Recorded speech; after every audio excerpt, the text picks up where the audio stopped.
That was wonderful. So I just wanted to briefly comment on the GMO awareness movement and what's going on lately. We did a rally on Tuesday. It was kind of a last-minute thing that we threw together. Didn't really realize that Lucy from C-Band was wanting us to join her in our own community at our local MP's office. And when we figured that out on Sunday, we thought, well, we'll see who comes. And we had 25 people over at Mark Orwa's office. It was, we told them we're coming and it's going to be peaceful and respectful. We were there for a little over an hour. And it felt really good. I'd never done something like that before. But basically, the reason we were there, and there were 38 communities all across Canada that rallied, is because the genetically modified alfalfa is the biggest threat that's going on right now. It's they've got it in the United States. It came in 2011, and right now, Mr. Harper is pretty much getting ready to rubber stamp it. There's talk that there might be a bit of a delay. There was a threat that it would be approved and enter our country this spring, but for reasons other than our protesting, there might be a delay right now. We're trying to get to the bottom of the facts, but Lucy Sherratt has said there is absolutely, we must not take our guard down, and actually we've got to treat this as a complete emergency, because the delay or not, it doesn't matter. They're getting set to go ahead, and the threat of this is, and I just realized this recently, definitely within the last November, we had Lucy Sherratt came here on November 8th, and our other secondary guest speaker was Harold Steves, and he spoke about the alfalfa, and that's when I actually first realized how important this is. He said he's an organic, for those of you who don't know who he is, he's a Richmond councillor, he's an organic farmer, one of the co-founders of the ALR, and he also has a organic ranch. He raises organic cattle in Cache Creek, so he's an expert. He said that alfalfa is vital for healthy organic cattle raising, and also for other livestock as well. And that alfalfa actually chokes out all weeds except for dandelions. And dandelions, they found a long time ago, are very nutritious for cows and for other livestock, so there's no problem, just mulch it all up. So they can make a case, like Monsanto and friends can make a case for all of their other genetically modified crops, that there's weed problems, there's weed control, blah, blah, blah. Fine. I obviously don't see, I obviously am completely against it, as I hope all of you are. There's no real reason, but they can try to make one. But with alfalfa, even every single farmer, even those that spray and are completely conventional, do not want this alfalfa. If it is approved, it will contaminate, well, first of all, it will propagate and replicate itself in a way that crops like corn just don't. It's going to be carried by wind, bees, it's going to spread, it's going to cross-contaminate. We will lose all organic alfalfa, and we are going to basically stand to lose all of our organic Canadian-grown beef and even our organic Canadian crops, because we need this cow manure for the organic fertilizer. And this is what we believe is the mission, is to take out organic food. And after seeing this, as well as all the other documentaries we've seen and whatever else we've read, we need this high quality nutritious food. We need it grown locally for our food security, and we cannot let this happen. So please, if you are not on our email list, we have our clipboard out front. Please join. There's going to be more. I'm sure there's going to be another rally, and hopefully we can plan it ahead of time a little bit more, and we have to tell everybody that we know about this and try to spread the word.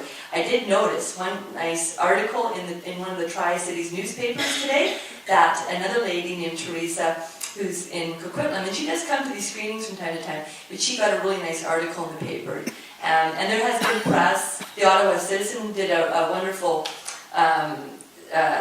press release and story about the Ottawa demonstration on Tuesday. So we just have to keep pushing, and we have to win this one. And Lucy Surratt has said that even in November, she said she felt that we had a really good chance of doing this, but it's going to take all of us those of us who are aware, we have to tell others and spread information and talk about it and join in these rallies, because number one, they're kind of fun, and number two, they're really important. So, and I've never rallied before in my life, but it's something that's important enough. So, alfalfa, and we don't know who the seed company is that's going to be selling it. It's undisclosed and it's secret, right?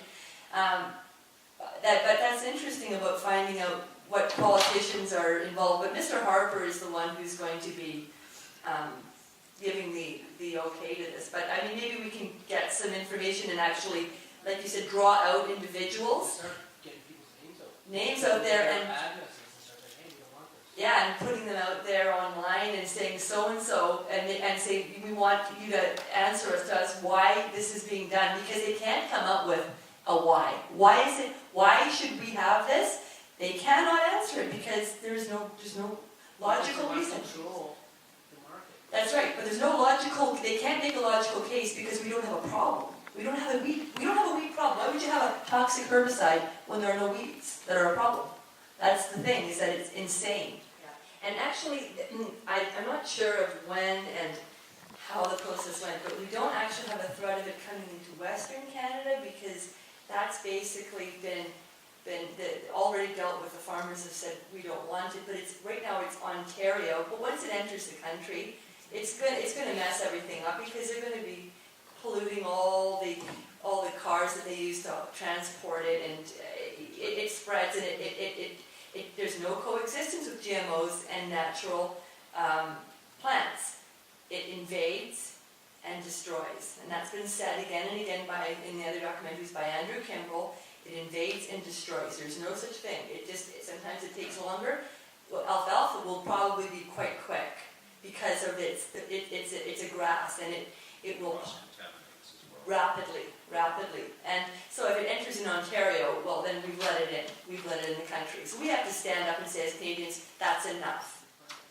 Well, I'm sure there is some seed banking, because we were talking about, like, Harold has seeds, and there are different seed banks. I'm not sure who's saving alfalfa, but gosh, we don't even want to go there, really. That's how we could bring back canola one day, because we've lost all of our Canadian canola. It's gone. We could bring it back, because we'd have to rid ourselves of all the crops right now and probably burn them with fire, and then over time replant.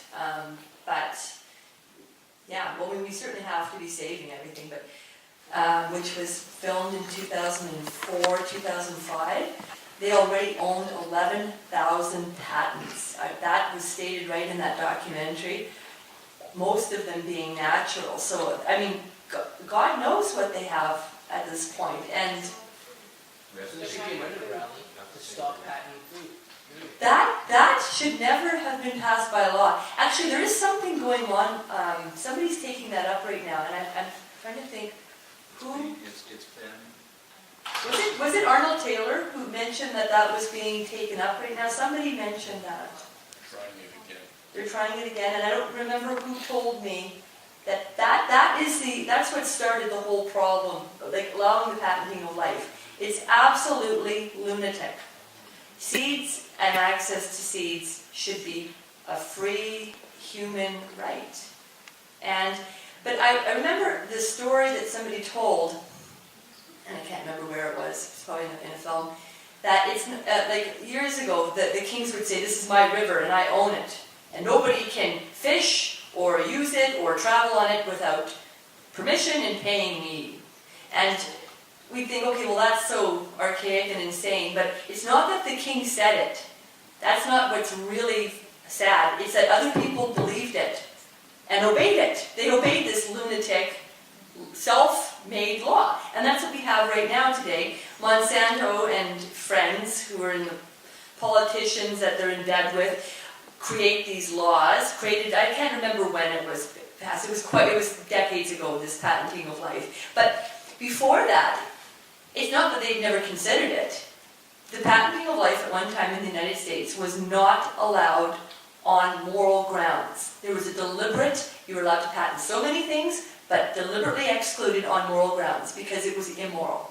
And that just changed one day because of corporate interests and then having politicians that are in their camp in enough power and the lawyers, and they did it. And then nobody really realized the implications and where we were going, and it's just gotten to the point where it's completely out of hand. But I